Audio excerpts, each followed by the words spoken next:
maxaa ka mid ah waxyaalaha ka dambeeyey isbeddelka inaad hesho maanta aad abuurto isbeddelka aad doonayso ee fikir ahaan ama maxay ahayd aragti ahaan kugu abuuray oo kale والله waxa jira walaal waxaan aaminsanahay maskaxdu meesha aad ugu jirkuna aada formula la aaminsanahay absolute wax walba marka waxay ka bilowdaan saa u fikirayna maskaxdeena tusaale yar maxaa ka wadaa maskaxdu meesha aad ugu jirku aadaya waxa rabtaa inaad cunno samaysatid cunnadaas inta aadan ficilkeeda u dhaqaaqin ka hor waxay isweydiinaysaa cunno noocee raba inaad maanta samaysto ma baasta raba inaad samaysto bariis raba inaad samaysto hilib raba way isweydiinaysaa waa ka fikiraysaa marka hore kadib baa ficilkii samaynaysaa marka jirka badi waxa maamula waa maskaxda marka meesha maskaxda aad ugu jirku aaday marka haddii aad halakan hagaajisid oo halakan maamulkeeda qabsatid remote-keeda noloshaadu isbedel weyn baa dhinac walba ka gaaraysaa adaana remote-ka haynaya marka waxaa aad ii caawiya aniga waxa weeye waxaan bedelay hab fikirkaygii waxaan bartay maskaxdayda sida u shaqayso ma aqoon awal maskaxdayda sida u shaqayso qof walba oo maanta nolosha horumar ka gaarayna wuxuu bartay maskaxdiisa sida u shaqayso siduu u adeegsan lahaa saxda ah siduu u programmin lahaa waa maxay marka qodobada ii shaqeeyey waxaa jira hal qodob oo aan rabo formula aan u bixiyey qaacidada guusha maraba inaan ka hadlo ereyga ugu horreeya soo qaadanayana waxa weeye rabitaan inuu jiro desire buuggan waa buuggan ujeeda si u jacdadmay waa buugta akhriskiisa buugga waan haystaa wuu jeexmay waxa weeye meel walba qalin baa kaga yaala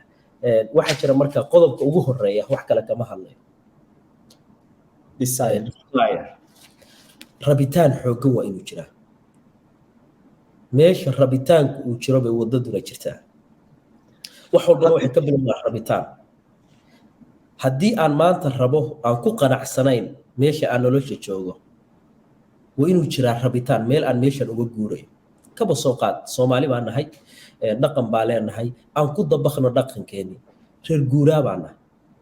dad waxaana intaysan magaalada soo galin baadiye joogay maxay samayn jireen dadkii reer guuraaga ahaa qaabsay u noolaayeen qofka marka meeshu abaar ka dhacday isoo ku qanacsaneen meesha sii deganaadaan qof baa tegaya qofkaasi muxuu dirayaa sahan buu dirayaa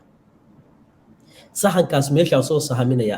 reerkii marka maxay samaynayaan waa la guurayaa meesha dowga baa loo guurayaa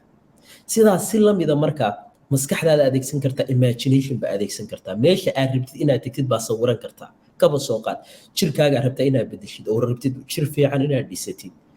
waa inaad sawirataa qofka aad rabtid inaad noqotid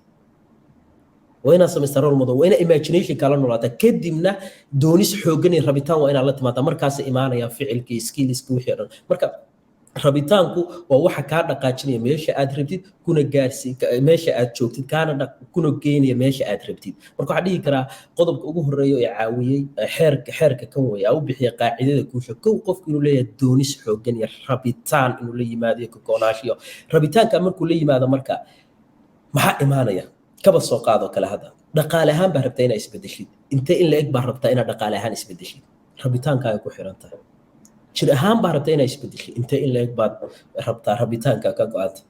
waxaad rabtaa inaad noloshaada isbedel dhaba ku samaysid dhinac walba ay tahay spiritual maysad ahaan dhinac kasta physical se emotionally waxaa u baahan tahay rabitaan inuu jiro ka go-naashiyo kaba soo qaad wax walboo maanta noloshaada haysatid waa wax aad rabtay ka fikirtay dareentay kadibna waxa weeye aad ficilkii soo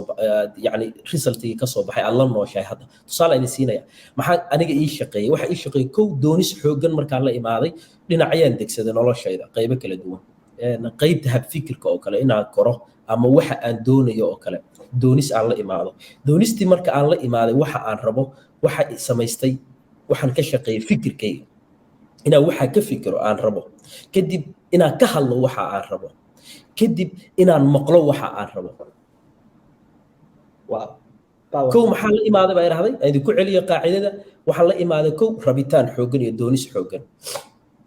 kaba soo qaad waxaan rabaa inaan dhaqaale sameeyo qof walba wuu doonaya sababtoo ah dhaqaalaha wax walbaa ku xiran maanta noloshan aan joogno dhaqaalaha aan doonayo waa inaan ka fikiraa inta aan rabo dhaqaalaha waa inaan mar walba ka fikiraa waa inaan la imaadaa waa inaan ka hadlaa waa inaan mar walba maqlaa ku celceliyaa